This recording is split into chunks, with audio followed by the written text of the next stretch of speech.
Hello everyone, welcome to Sunya IAS and welcome to this lecture. In this lecture, we are going to talk about self-help groups. Now, self-help groups are important from the perspective of two GS exams. GS2 from the governance point of view and from GS3 as well. Okay, because SHGs are not just a feature of our political structure, they are also a feature of our economic structure, and we will talk about it how. In fact, primarily self-help groups allow us to enhance our rural economy, to enhance our informal economy. And before we go into details of what SHGs are and how they are important from the perspective of examination, just think as a bureaucrat. If you just try to think that what kind of problems are there in rural India. In rural India, just imagine yourself, for those of you who are not living in rural India, just imagine yourself in the deprivation of all the possible facilities that you enjoy in urban areas, right? For example, one of the very important examples is banking. Right now, banking is so easy to us that we just click up a button and we can open an account, we can close an account, we can deposit money and everything, right? It also includes loans, etc. So if you want to start a business, you can take up a loan, you can take up a personal loan, you can take up a loan from Mudra scheme, etc. When you talk about rural areas, no matter how much we have tried, we have somehow not been able to enhance the participation of the informal sector. And this is there for rural and urban areas both, but it's more so for rural areas. And the informal sector, most of the informal workers are actually women workers, right? The female workers who are actually working, but their work is not being monetarily paid off. So self-help groups allow these people who are a part of informal economy to bring to the formal economy their talents, their skills, and make it monetarily viable. So for example, let's say sewing. Sewing is a skill, right? Sewing is a skill. And sewing, if you do from the comfort of your house, or because of some reason, if a female is sewing as just her passion or just something that she likes to do, she will not be able to earn money out of it. She will not be able to contribute to economy out of it. She will just be making it for her family, right?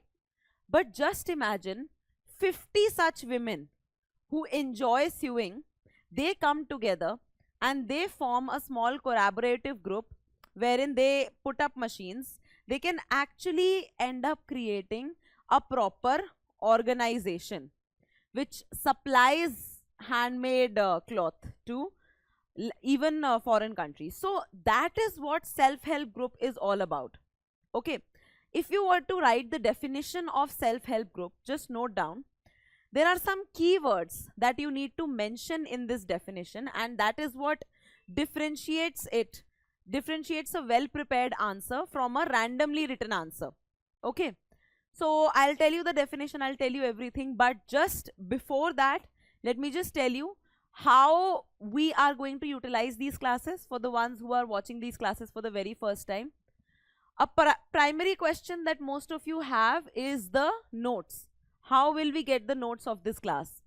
So there are two ways that you get the notes of this class. One is you can make handwritten notes as the class proceeds, right? As the class proceeds, you can make running notes, you can make handwritten notes. The second is Sunya IAS books.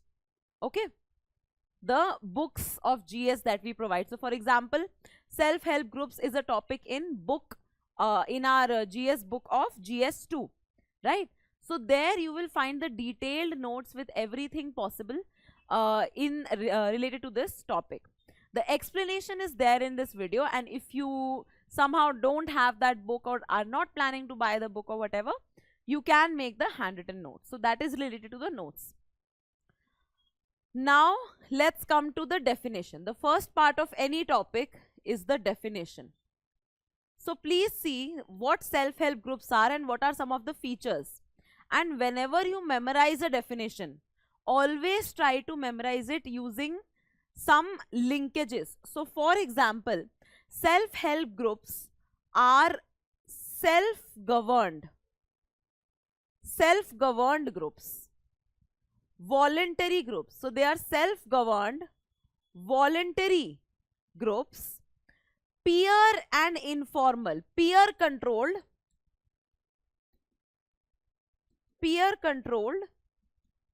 and informal grouping. So when you write the definition, you are not supposed to write all these terms, but you need to remember that they are not under any as such act.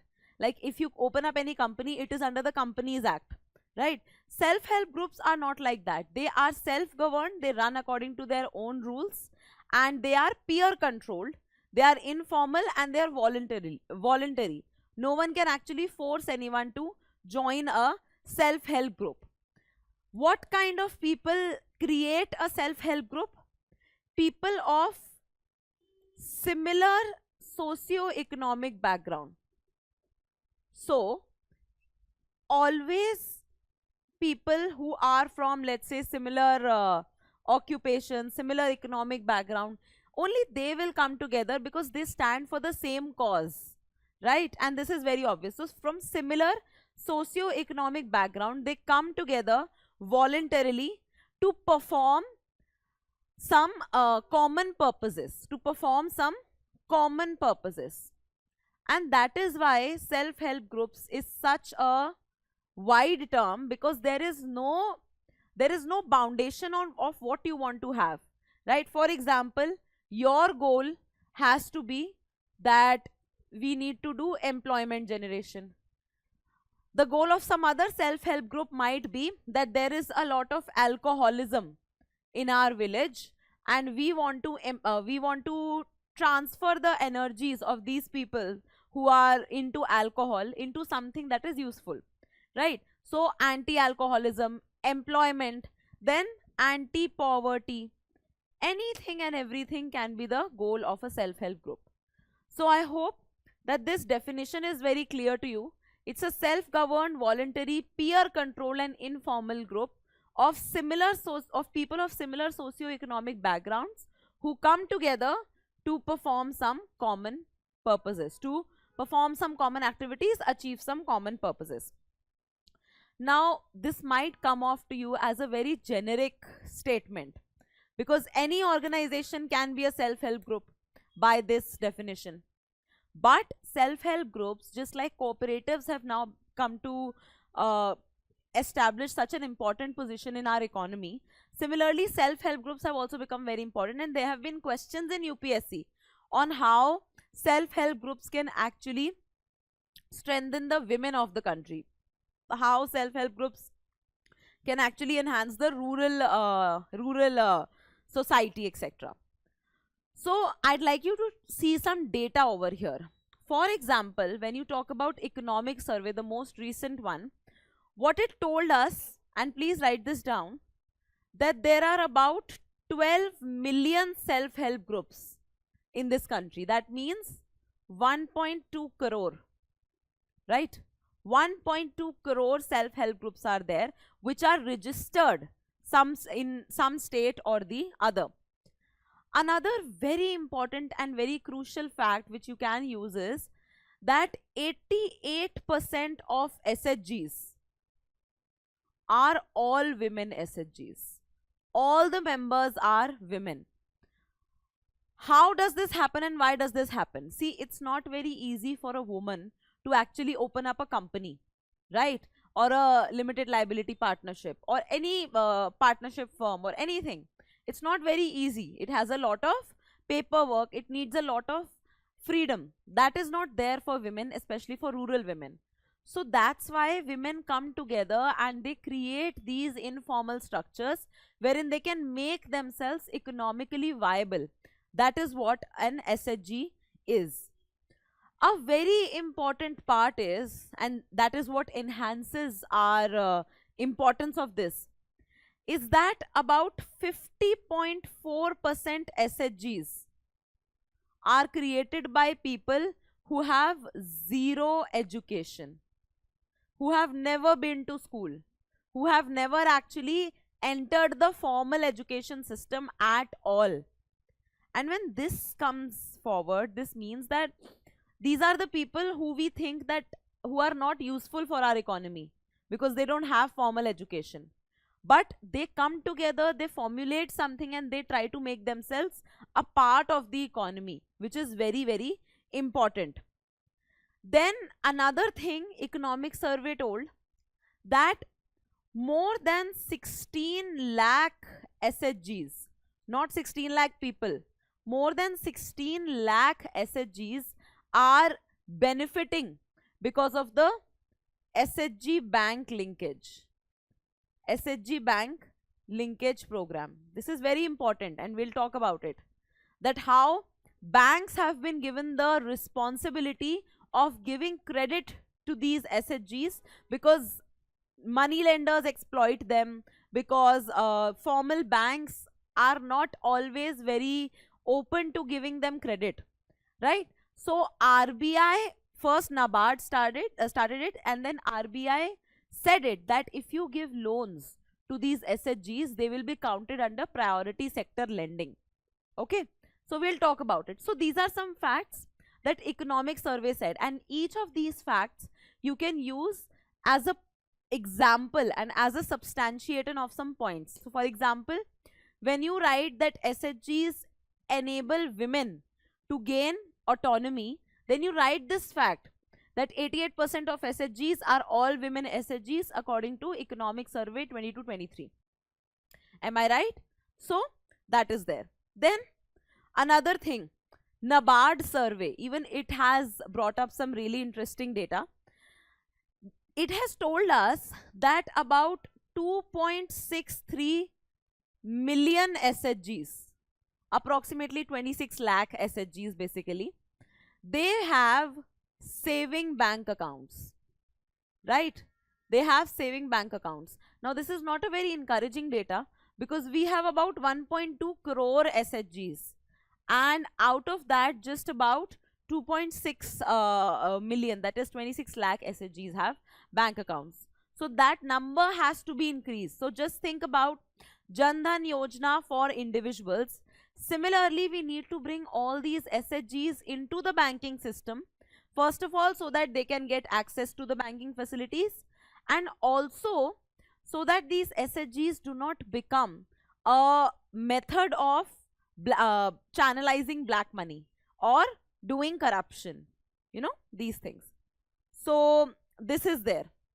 So these are some data points that you can write and you can mention in your answer. And trust me on this, every other year you can expect a question on SHGs. You can get a question on SHGs one year, then cooperatives another year, NGOs another year. It just keeps on balancing. UPSC keeps on balancing.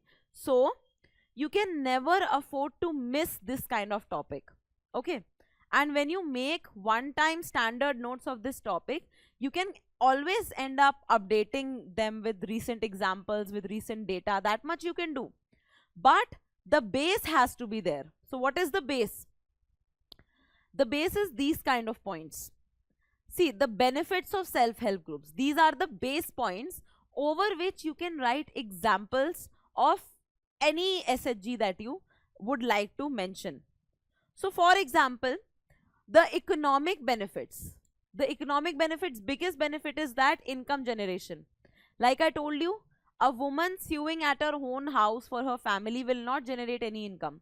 But a woman sewing with 50 other women will end up gaining some sort of income and some sort of social status also. Because ultimately, when you bring money into the house, you get the say in the house, right? That is there. Then you can give examples over there. Just give example for instance, yes, for instance, in income generation, give the example of Lakhpati Didi scheme. Just write, because See, I can give you all the examples separately, but then it will be difficult for you to actually relate them with the pointers. So best is that you write the pointers and you write the examples along with it. So Lakpati Didis is basically encouraging the women to create their and formulate themselves into their own SHGs. And this is something that once they formulate the SHGs, they are being trained also. Trained in skills like LED bulb making. Right? Now, LED bulb making, either you can outsource this to countries like China, etc., or you can use the resource that you have at your own place, and they don't demand a lot of wages also, and you can actually strengthen the Make in India program also. Right? So that is there. Fine. Then from the Make in India point, just see the self-reliance point as well, that SHG strengthening will lead to the dormant labor coming into the economy and actually contributing into the economy, which will lead to a lot of development, right? Here, yes, here you can give another example. Ahmedabad's Textile Labor Association. Okay. We know that we are self-sufficient in cotton. We know that we are doing well in textiles, but how did we get there? We got there because of the synergies created by these informal organizations, right? There were no big mills always. Surat, Ahmedabad, these have been the hubs of textile, and we need to enhance these linkages further. Then this is very important. SHGs, once SHGs start formalizing, once SHGs, like now cooperatives are a part of our Indian constitution. Under Article 19, you are empowered. Under Article 43, you are empowered to create cooperatives, etc. So, financial inclusion will increase when even the most marginalized section of society come together, they create synergy and they demand that there needs to be credit given to them, right? Credit means loans. Loans have to be given for them. So, for example, you write the example of Rashtriya Mahila Kosh. Rashtriya Mahila Kosh. This Rashtriya Mahila Kosh has been created to give credit to women-run SHGs, women-run organizations, so that they can start businesses. Because let's face it, no matter how small a business you want to start, it is very difficult to put in all your savings into your business, right? So you need loan and you bank upon your business. That is how business works. So financial inclusion would also increase. And overall financial discipline is also increasing as and when SHGs are getting matured and formalized, right? Let's say we have a very strict Companies Act. When we have a very strict Companies Act, we have a very strict insolvency bankruptcy code. We have talked about it. So when we have these things, the companies are scared of doing something illegal, right? When we have a proper structure for the SHGs, only then these SHGs will actually start contributing to the economy and not become the basis and the means of spreading black money in the economy. Okay, so these are the economic benefits. Always when you make notes, make sure that you are writing your notes along with the examples, the pointers along with the examples. That is very important. Then social benefits, gender equity. Here you write the same example, that 88% SHGs are all women SHGs according to Economic Survey 2022-23, and it definitely leads to gender equity and gender equality as well, right? Then improvement in social indicators. This is nothing to explain as such, that when women actually get and the disadvantaged section actually gets the facilities and they get money in their hands, they are able to improve their condition. This also includes social inclusion. And here you can write the example of Seva by Ela Bhatt. See, this is a very famous model of self-help groups, wherein this very remarkable lady Ela Bhatt, what she did was she brought together all the women vendors, women hawkers, women who are, let's say, domestic workers, women who have any sort of entrepreneurial spirit. She brought them together, right? And this was back in 1972. You don't need to write the year, but just for reference, that how old is this idea. This was back in 1972, and these women were brought together so that their income increases, so that their assets increases. Because what is the biggest problem that all the women face? It is a problem also that is faced by women and is created by women also, that women don't own assets, right? Women don't own houses, women don't own cars, women don't own FDs in their name, etc. So Ela Bhatt, by the Seva model, actually tried to bring those women together and create synergies, right? What is Seva? Self-Employment Women Association, Seva model. Then in governance also, SHGs have a crucial role. So for example, whenever SHG as a collective organization would go to the local MLA or let's say the DM, they will end up acting as pressure groups. Like I gave you the example of alcoholism, right?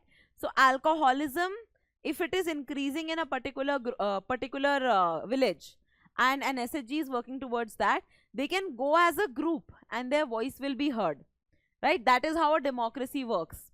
Okay, over here you can mention SHG bank linkage. SHG bank linkage, which was started by NABARD. See, the demands of some of the SHGs was that we want to start a business, we want to do something for ourselves, we want to earn money, we want to improve, but we are not getting the credit for it. We are not getting loans for it. So that is why we have to go to these informal money lenders who are giving us loans at 20% rate, 30% rate, and we are forced to get loans from them, right? So on the insistence of these kind of groups, NABARD took forward this program that SHG bank linkage would happen. Banks will be nudged, not forced, but nudged to give credit to these SHGs. Then improved efficiency of government schemes also, because if you have, let's say for example, I'll just draw it up for you. Imagine a situation wherein you have 5 lakh people, 5 lakh people, and these 5 lakh people, you have to provide benefits of a scheme to these 5 lakh people on an individual basis, right? For example, let's say public distribution system. You have to give public distribution system, and you have to the ration cards and everything, and you have to provide this information to them individually, that we are digitalizing the PDS system and everything.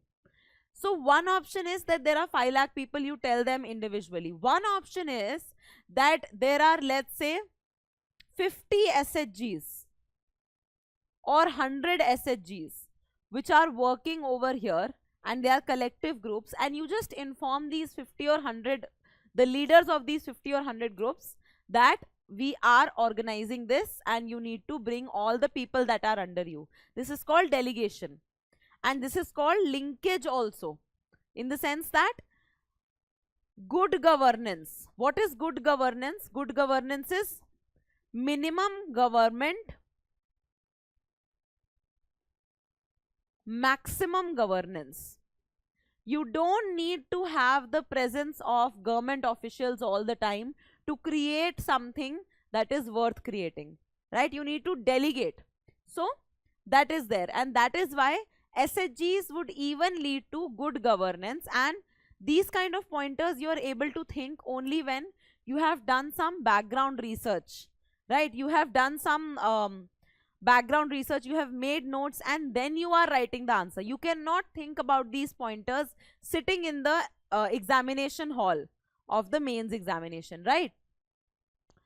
Now you come to the issues with self-help groups, and even before starting with the issues, what do you think the issues can be? Just think about 5 issues that can be there with self-help groups according to the discussion that we just had. Pause the video and think. And if you have done that, let's just brainstorm over here. The first and very big issue is the informal nature itself. Don't you think so? When there is informal nature of the organizations, and when there is no law that is there for deterrence, then these organizations would not end up following those laws. These organizations would not, they can dissolve anytime. They will not have any mutual rights. There will not be any grievance redressal mechanism. Nothing will be there. And that is not a very secure position to be in. Okay. Second, don't you think that there can be issue of non-performing assets? The issue of non-performing assets can be twofold. One is that there will be non-performing assets because there is no surety on what is the business model of the SHGs. There is no surety on how they are going to return the money. So one is the actual NPA, and the other is the fear of NPA. Even if SHGs are willing to put in their best, they have the talent, they have the energy, they have the will to function, even then banks will be reluctant to give loan to them simply because it is too scary for the banks to give loans to these kind of informal organizations, right? So that is a big problem. Okay. Then yes, after informal nature and issues of NPA, then there is no grievance redressal mechanism. Like RBI, organizations like RBI have ombudsman, and you have at the governance level also you have ombudsman, etc. But here you do not have any ombudsman scheme. You do not have, if the leader of the SHG ends up becoming corrupt, right, ends up taking up the money of the people who have contributed their money as such, then what will you do, right? That is the problem. Then another thing, there is no substantial power to women as such. No substantial power or incentive to women. We are saying that 88% of the SHGs are run by women and they are all women SHGs. But in reality, on the ground level, are the women who are a part of SHGs, are they able to create a difference in their personal life? Are they able to step up? Are they able to be part of the formal structure? Do they actually have power in their hands? It is very unlikely, right? And then finally, because of the informal structure, don't you think that technology is very rudimentary? The technology is very rudimentary in that regard, that they are still functioning on paper and pen, and they don't even have proper records of how much the transaction happened. Even if they are selling clothes, even if they are selling, let's say, lijjat papad, even if they're anything that they are doing, there is no proper record of it, and the technology that they are using is very rudimentary, so they cannot actually compete with big companies as such, and that is why the Make in India argument weakens over there. So just see these are some structured points that you can use.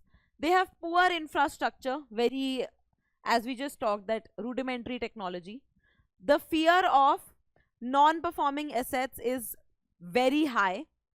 Access to market is very low. So for example, for agriculture, now we have ENAM.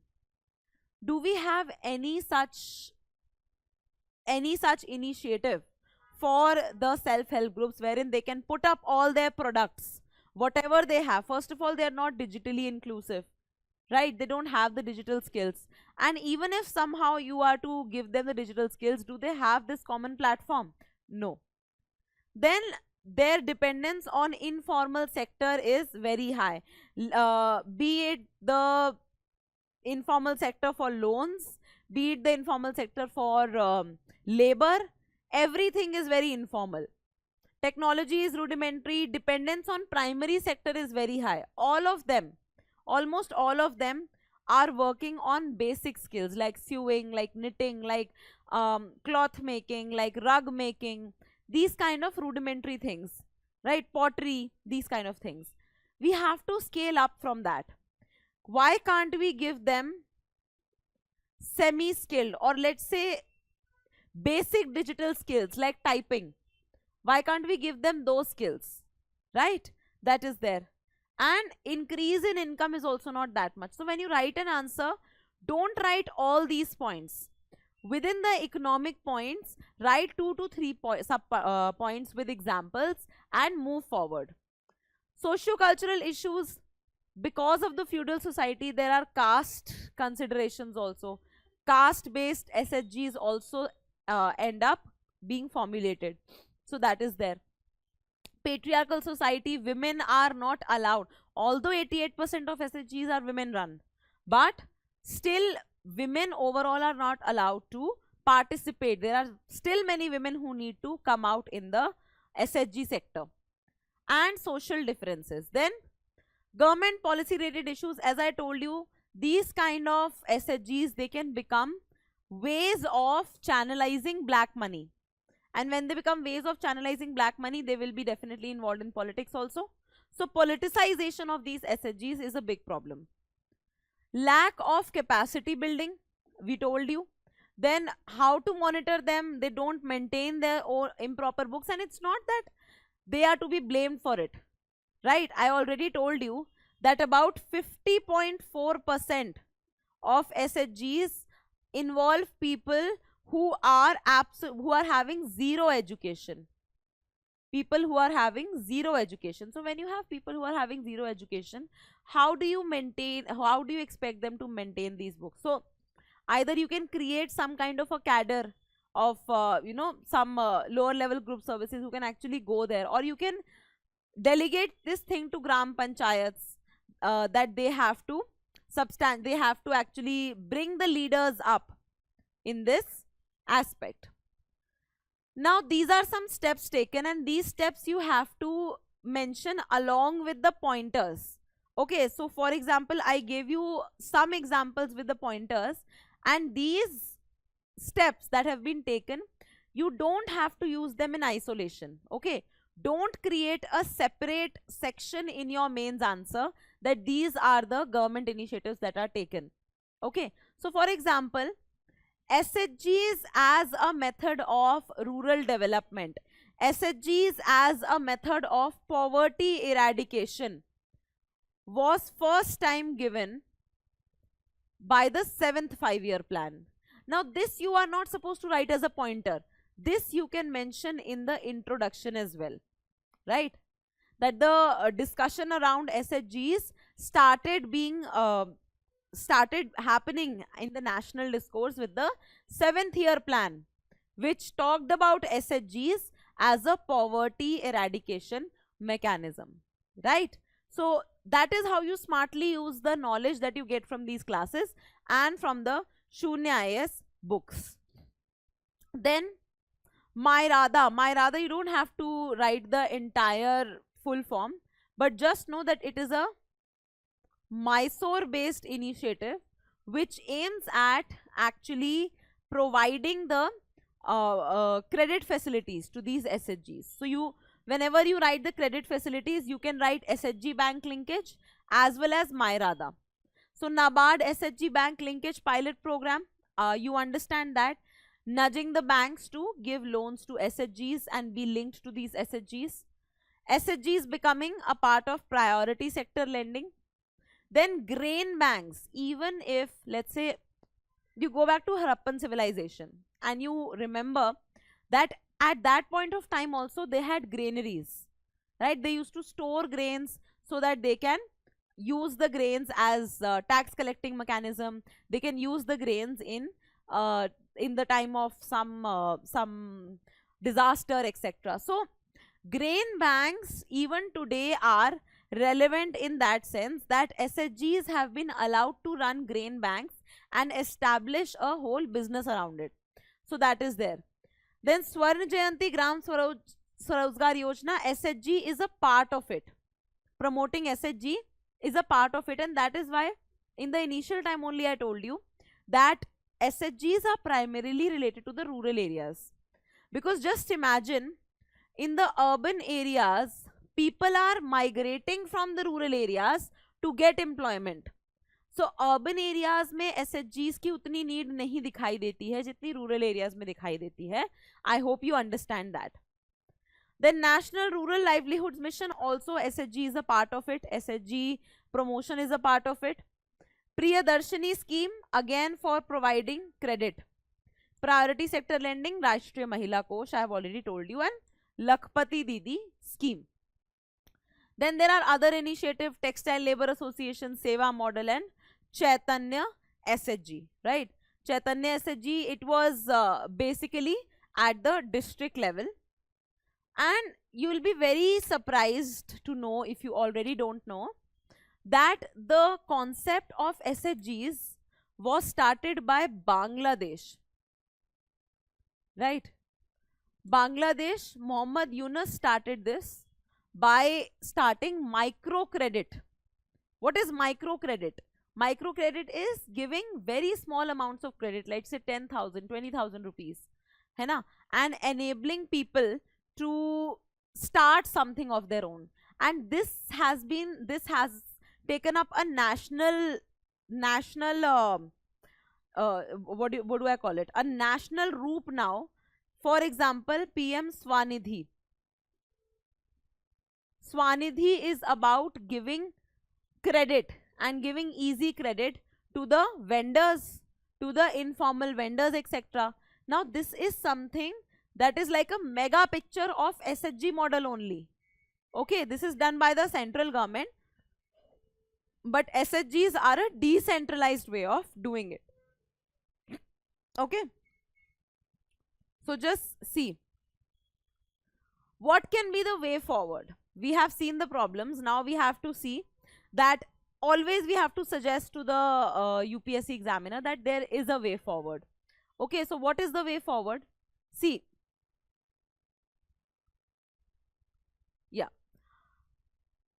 just see the pointers how they are arranged and try to arrange your mains answer in a similar way. So for example, the role of government has to be enhanced.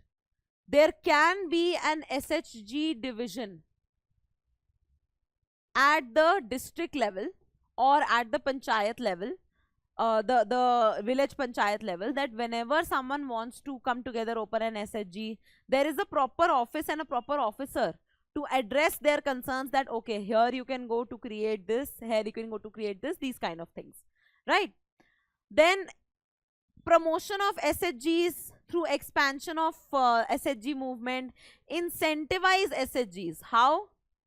Awards, cheap loans, hai na? These kind of things. SHG bank linkage model has to be strengthened, and there have to be very innovative products. Financially, there have to be very innovative products for SHGs to take up the credit. So for example, today if you want, you keep on getting these messages that get instant 5 lakh loan, get instant this much and all. So it's not that we have to do any fraud, but we do need to create products wherein, let's say, instead of monthly EMI, they can get 2-month EMI, or a part of their EMI can be deducted every week or every day so that they don't feel the pinch of it. Okay, in fact, there was this model of Bharat Pay, right? Bharat Pay. What did Bharat Pay do? That whatever loan the vendor is taking from them, Bharat Pay used to deduct the interest on a daily basis. So when it is deducted on a daily basis, it does not pinch. When if it comes to a monthly basis, it pinches. So this is private sector. The government also has to bring these kind of reforms and these kind of innovative products. Then biases against rural credit need to be resolved. First of all, the SHGs have to be properly checked whether they can actually sustain the market, because market is very brutal. And once they check it, then the biases have to be resolved, that banks should not shy away, and they have tried. The SHG has been included in the priority sector lending now. Then effective monitoring mechanism has to be there, and addressing the interpersonal differences. Now there are some case studies. There is Kudumbushri in Kerala, a very important case study when it comes to the SHG model, and you must write this. It is, again, Kudumbushri has been recognized by multiple organizations, and it is based on 3 aspects. One is microcredit. That small amounts of loans will be given to these SHGs. The second is entrepreneurship.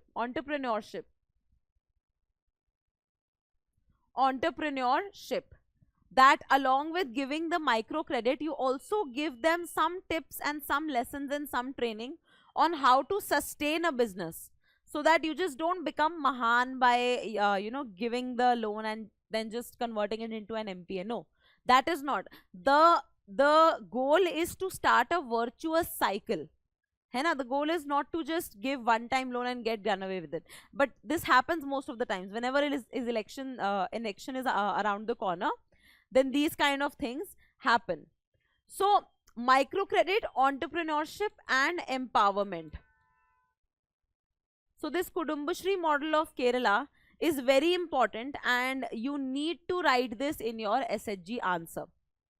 Then SHG's role during COVID-19 was actually appreciated by World Bank also. That SHGs have suddenly taken up the skills of mask making, of PPP making, right?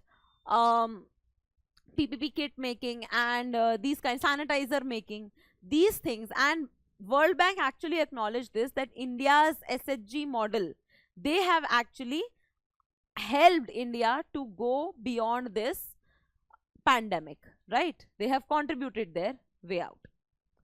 Then Mavim in Maharashtra is also a model wherein the basic issue was how to maintain the accounting books, right? Mahila Arthik Vikas Mahamandal. So again, it is women run, women led, and it is about how to maintain accounting of small businesses. So Mavim is also acting like a sort of a bank for these small businesses to maintain their accounts, etc. So these are some very interesting case studies that you can mention, and you should mention.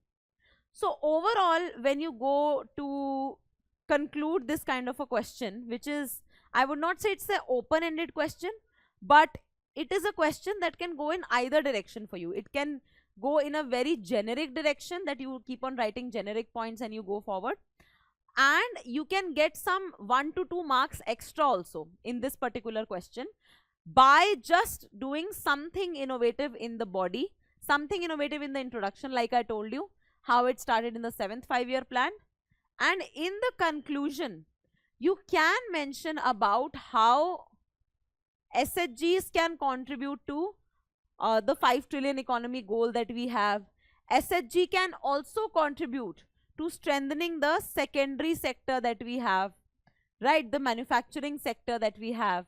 We want to bring the contribution of manufacturing sector to 25% of our GDP by 2025. Right now it's hardly 17% of our GDP, right? We want to take it to 25% of our GDP. So this can help in that also. Then this can help in poverty alleviation also. This can help in rural development also. So all these things, if you write in conclusion that SHGs and all this, if you actually see, aligns with the Gandhian vision of a rural economy, right? So you write these kind of things in your conclusion and you will be rewarded with some half, 1 or 2 marks extra for giving that edge to your answer. So that is all for today's class. I hope you derived some value out of this, and I have already told you about the notes in the beginning of the class itself. So if you have not seen it, you can go to the beginning of the class and see it again. And yes, I will see you all in the next one. Thank you for watching.